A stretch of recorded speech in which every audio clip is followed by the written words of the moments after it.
5월 6일 수요일 새벽 기도회를 시작하겠습니다. 찬송가 375장 함께 찬양하시겠습니다.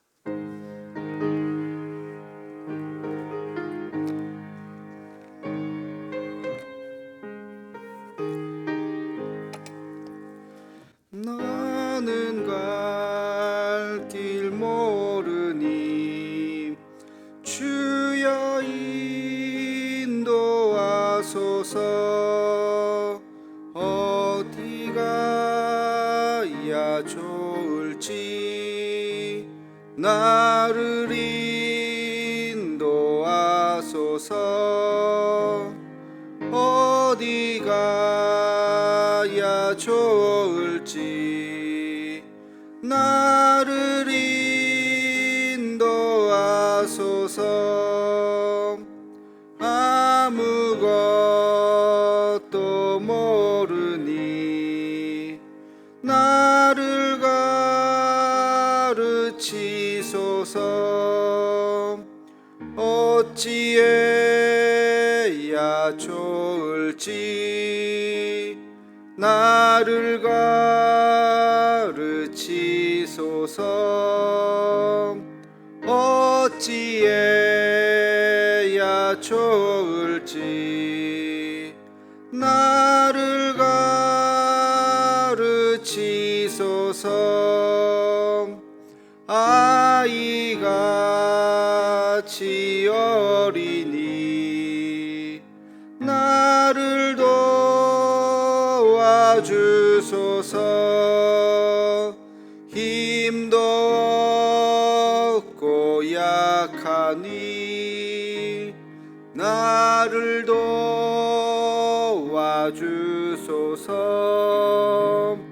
힘도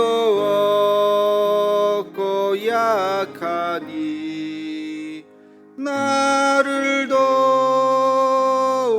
도와주소서. 마음심이 슬프니 나를 위로하소서. 의지 없이 다니니 나를 위로하소서. 의지 없이 다니니 나를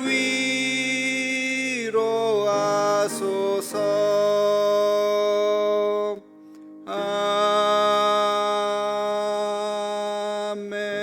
아멘. 함께 공동 기도문으로 함께 기도하겠습니다. 여호와 라파 치료의 하나님, 이 시간 전 세계로 퍼진 코로나 바이러스를 잠재워 주옵시고 어려움을 당한 환자들과 그들을 치료하는 의료진들에게 은혜를 더하여 주옵소서. 이 일로 인해서 더욱 주를 의지하는 우리가 되게 하옵시고 우리의 신앙을 돌아보아 주 앞에 더 겸손해지고 더 낮아지는 마음을 주옵시며 인간의 욕망과 교만함을 회개하고 주를 바라보는 우리가 되게 하옵소서. 이 나라를 긍휼히 여기사 더 이상 바이러스가 확산되지 않고 속히 치료제가 개발되게 하옵소서. 이 일을 지휘하는 각 나라의 지도자들에게 요셉과 같은 지혜를 허락하사 더 이상 전 세계로 확대되지 않고 진정되는 은혜가 있게 하옵소서. 이 일로 인해서 근심과 염려와 아픔을 당한 가정을 기억하옵시고 하늘의 위로로 함께 하옵소서. 예수님의 이름으로 기도하옵나이다. 아멘. 함께 기도하겠습니다. 좋으신 아버지 하나님, 오늘도 귀한 날 우리에게 허락하여 주시고 하나님의 거룩한 전으로 불러 모아 주심을 감사합니다.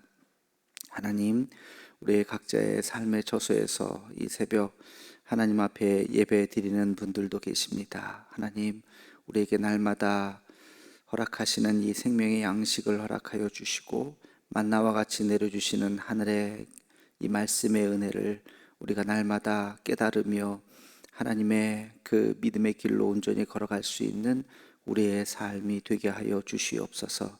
늘 언제나 곁길로 가지 않게 도와주시고 말씀이 우리의 거울이 되어서 우리의 연약한 모습을 비추며 또 새 힘을 얻고 또 능력을 얻을 수 있도록 인도하여 주시옵소서. 하나님, 우리는 연약하오니 우리 스스로 할 수 있는 것이 없습니다. 우리는 갈 길을 모릅니다. 하나님께서 그 길을 인도해 주셔야만 합니다. 하나님, 우리 각자의 삶 가운데 이 새벽 하나님 앞에 엎드려 기도하는 모든 우리의 연약한 인생들, 주님께서 우리 삶의 인도자가 되시고 또 삶에 또 날마다 동행하시는 하나님의 은혜가 넘치게 하여 주시옵소서. 아버지 하나님, 이 시간 우리 이웃을 위해서 우리 기도하는 것 잊지 않게 도와주시며, 연약하고 아픈 자들이 있습니다. 혼자 힘으로 감당할 수 없는 그런 어려운 이웃들이 있습니다. 하나님, 그들을 위해서 중보하며 기도하며 또 한 분 한 분을 우리가 또 하나님 앞에 온전히 아뢰 수 있는 그러한 중보기도의 시간이 되게 인도하여 주시옵소서. 오늘도 만나와 같은 하나님의 말씀의 은혜를 얻기를 간절히 소망하옵고 예수님의 이름으로 기도하옵나이다. 아멘. 하나님 말씀 빌립보서 8장 말씀 보겠습니다. 빌립보서 8장 26절로 31절까지 말씀입니다. 빌립보서 사도행전 8장 26절로 31절까지 말씀입니다. 주인공이 빌립이라서 제가 사도행전 8장 26절로 31절까지 말씀을 우리 함께 같이 읽겠습니다. 주의 사자가 빌립에게 말하여 이르되 일어나서 남쪽으로 향하여 예루살렘에서 가사로 내려가는 길까지 가라 하니 그 길은 광야라. 일어나 가서 보니 에디오피아 사람 곧 에디오피아 여왕 간다게의 모든 국고를 맡은 관리인 네시가 예배하러 예루살렘에 왔다가 돌아가는데 수레를 타고 선지자 이사야의 글을 읽더라. 성령이 빌립더러 이르시되 이 수레로 가까이 나아가라 하시거늘 빌립이 달려가서 선지자 이사야의 글 읽는 것을 듣고 말하되 읽는 것을 깨닫느냐? 대답하되 지도해 주는 사람이 없으니 어찌 깨달을 수 있느냐 하고 빌립을 청하여 수레에 올라 같이 앉으라 하니라. 아멘. 오늘 말씀은 전도자 빌립에 대한 이야기입니다. 빌립이 이디오피아 네시 간다게에게 복음을 전하는 그런 장면이죠. 이 빌립은 어떤 사람이요? 성경에 빌립이라고 하는 이름이 여러 명이 나오죠. 여기 나오는 이 빌립은 사도행전 6장에 나오는 7명의 집사 중에 한 명입니다. 그러니까 스데반도 복음을 열심히 전했던 분이고 또 이 빌립 집사님도 열심히 복음을 전했던 사람입니다. 이 전도하는 이 장면을 보면 우리가 이제 몇 가지 상황을 좀 주목해서 볼 필요가 있는데요.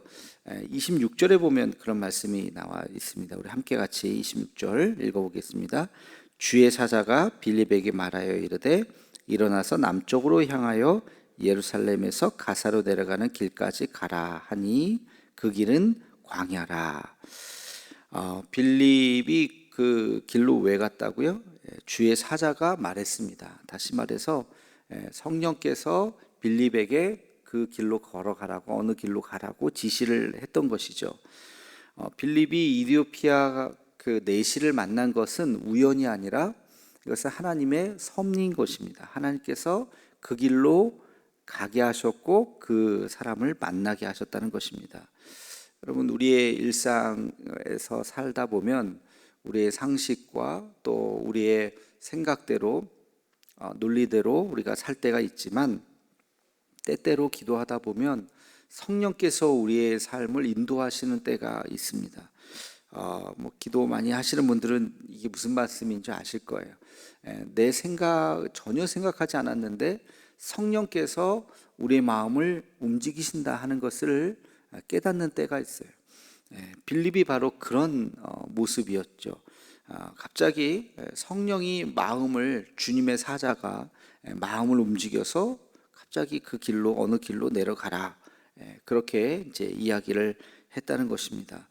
여러분, 우리의 삶에도 우리의 상식이 아니라 때때로 그 상식을 깨는 하나님께서 우리에게 마음속에 강권한다는 말이 있죠. 강권한다고 하는 것은 막 그렇게 하지 않고는 견딜 수 없는 마음이죠. 성령께서 나에게 강하게 역사하시는 그런 마음이 때때로 들 때가 있다는 것입니다. 바울도 3차 선교 여행 후에 예루살렘으로 이제 돌아가는 그때에 많은 사람들이 말렸죠. 당신이 예루살렘으로 돌아가게 되면 붙잡히게 될 것이고 거기서 잡혀서 죽게 될 것이다. 가지 않는 것이 맞습니다.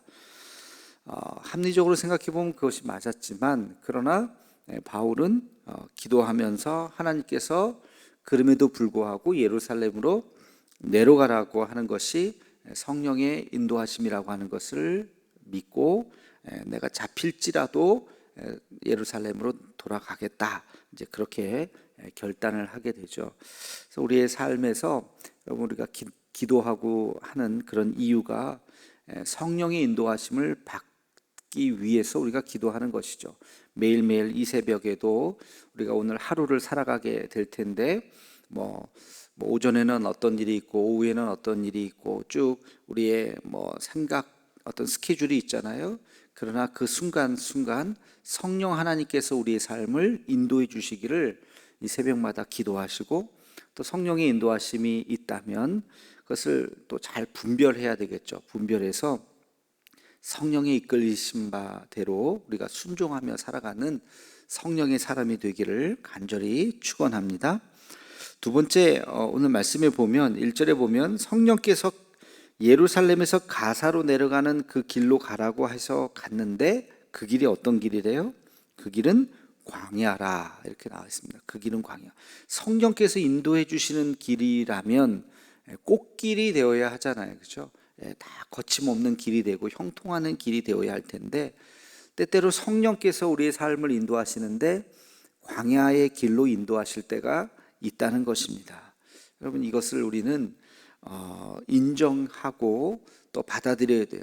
우리가 광야를 걷고 있는 것, 이것이 하나님의 저주가 아니라 때로는 하나님의 섭리일 수 있다는 것입니다. 그래서 이 고난의 길도 우리가 감사로 받을 수 있는 것, 하나님께서 이 광야 길을 통해서, 지금 빌립이 이 광야 길을 통해서 복음을 전하는 거잖아요. 이 에티오피아 내시를 만나서 복음을 전하는 거죠. 그러니까 이 광야의 길이 하나님의 섭리 가운데 있을 수 있다는 것을 우리는 잊어서는 안 될 것입니다. 우리의 인생의 길을 성령 하나님께서 우리의 삶을 인도해 주시는데 광야 길이 있을 수 있다 하는 것을 여러분 받아들이시고, 우리가 기도해야 될 것은 이 길에서 하나님의 섭리가 무엇인지, 하나님께서 나를 향하신 하나님의 뜻이 무엇인지를 우리는 기도하고 그것을 깨닫는다면 우리가 그 길을 잘 이겨나갈 수 있을 줄로 믿습니다. 또 한 가지는 이 광야에서 이제 이디오피아 넷이 간다기를 만났습니다. 근데 그가 성경을 읽고 있었는데 성경의 뜻을 이해하지를 못하고 있었어요. 그때 바로 이제 그 빌립이 복음을 전하게 되죠. 여러분, 누구에게라도 어떤 상황에서라도 복음을 전할 수 있는 준비가 되어 있어야 합니다. 부자라면 부자에게도 복음을 전할 수 있어야 돼요. 남부럽지 않게 잘 살고 있는 사람이라 할지라도 그들에게도 우리가 복음을 전할 수 있어야 되고, 연약한 자들, 어려운 자들에게도 당연히 그들에게 복음을 전할 수 있어야 되고, 학식이 많은 사람에게도 복음을 전할 수 있어야 되고, 지위가 높은 사람에게도 복음을 전할 수 있어야 되고, 또 그렇지 않은 사람이라 할지라도 어린아이에게도 복음을 전할 수 있어야 되고, 우리가 어떤 상황에서든지 복음을 전할 수 있는 준비를 우리는 하고 있어야 할 것입니다. 여러분, 복음 전하는 거, 아이고 내가 말주변도 없고 배운 것도 없고 성경 구절 외우고 있는 것도 없는데 복음을 어떻게 내가 전하나. 여러분, 복음 전하는 거 어려워하지 마시고요, 내 얘기 하시면 돼요. 없는 얘기 보태서 할 것도 없고, 우리가 뭐 신천지처럼 거짓말을 지어서 해서도 안 되고, 여러분이 경험하는 거, 나에게 주신 하나님의 그 은혜, 그것을 이야기하는 거죠. 그것이 복음을 전하는 것입니다. 내가 예전에는 이렇게 살았었는데 예수님 믿고 나는 이렇게 생각합니다. 근데 그 말이 별거 아닌 것 같지만 받아들이는 사람 입장에선 에이, 이거 뭐 당신 생각이지. 근데 뒤돌아놓고 보면 그것이 그 마음속에 굉장히 여운으로 남는 거죠. 그 말 때문에 나중에 또 교회로 오게 될 수 있는 것입니다. 그러니까 논리적으로 여러분이 삼위일체를 막 설명을 하고 성령론을 이야기하고 구원론을 이야기하고 뭐 그렇게 복잡하게 복음을 전하는 것이 아니라 누구를 만나든지 내 이야기, 내가 만난 하나님, 내가 만난 주님을 이야기할 수 있다면 그것이 바로 복음을 전하는 것입니다. 물론 이 빌립은 그 단순히 간증 외에 구약에 있는 말씀을 잘 알고 있었기 때문에 이 이사야서의 말씀을 통해서 예수님을 전했죠. 그러니까 우리가 조금 더 많이 알고 배운다면 조금 더 많은 사람들에게 더 자세하게 복음을 전할 수도 있을 것입니다. 늘 언제나 우리의 삶이 다하도록 복음을 전하는 삶이 되어야 할 줄로 믿습니다. 여러분, 이런 뭐 코로나 사태에서 우리가 참 전도할 수도 없는, 사람을 만날 수도 없는 그런 상황이지만, 그런 지나가는 사람들에게 복음을 우리가 전하지는 못한다 할지라도 내 주변에 있는 사람들, 우리의 삶이 복음이 되고 또 우리의 삶이 전도지가 되고 그렇게 늘 언제든지 복음을 전할 수 있는 우리가 되기를 주의 이름으로 축원합니다. 기도하겠습니다. 거룩하신 아버지 하나님, 오늘 빌립이 또 복음을 전하는 그 모습을 우리가 함께 같이 읽었습니다. 하나님, 또 주님께서 이 빌립에게 광야의 길로 내려가라고 말씀하신 것을 보면서 늘 언제나 성령 하나님의 이끌림 받는 우리의 삶이 되게 하여 주옵시고, 때때로 하나님께서 우리를 광야로 인도한다 할지라도 하나님, 그것이 하나님의 길임을 또 우리가 받아들이고 그 광야를 잘 이겨나갈 수 있도록 인도하여 주시옵소서. 언제 어디서나 누구를 만나든지 예수는 그리스도이심을 증거하며 살아갈 수 있는 내 삶의 간증을 전할 수 있는 우리의 삶이 되게 하여 주시옵소서. 예수님의 이름으로 기도하옵나이다. 아멘. 우리 함께 같이 기도할 때요, 우리 기도 제목이 한 가지 있습니다. 우리 김록기 집사님, 우리 차녀, 우리 혜경이, 장혜경 자매가 있는데요. 아시는 분은 아시겠지만 난소암에 걸려서 또 자궁을 드러내고 30대 초반밖에 되지 않았는데, 근데 그렇게 해서 다 치료가 됐으면 그래도 다행인데 지금 간암으로 지금 또 젊은 친구가 이렇게 번졌습니다. 체력이 많이 약해져서 병원에서도 좀 다른 병원으로 지금 또 서울에서 치료하고 있는데 옮겨야 되는 그런 상황이라고 합니다. 여러분 뭐 같이 기도해 주시고, 그래서 김록기 지사님 매일 새벽에 기도하시는데 오늘 안 나오신 거는 지금 서울에서 딸 간병하느냐고 지금 가셨는데 좀 많이 상태가 좀 점점 좀 어려워지는 것 같습니다. 또 하나님께서 긍휼히 여겨주셔서 낫도록 우리 함께 같이 우리 장혜경 자매를 위해서 기도해 주시고요. 우리 장준이 동생입니다. 그리고 우리 나라 민족을 위해서 오늘 하루 또 하나님께서 함께 해 주시도록 우리 1339 기도 제목 보시면서 우리 함께 같이 간절한 마음으로 함께 기도하겠습니다.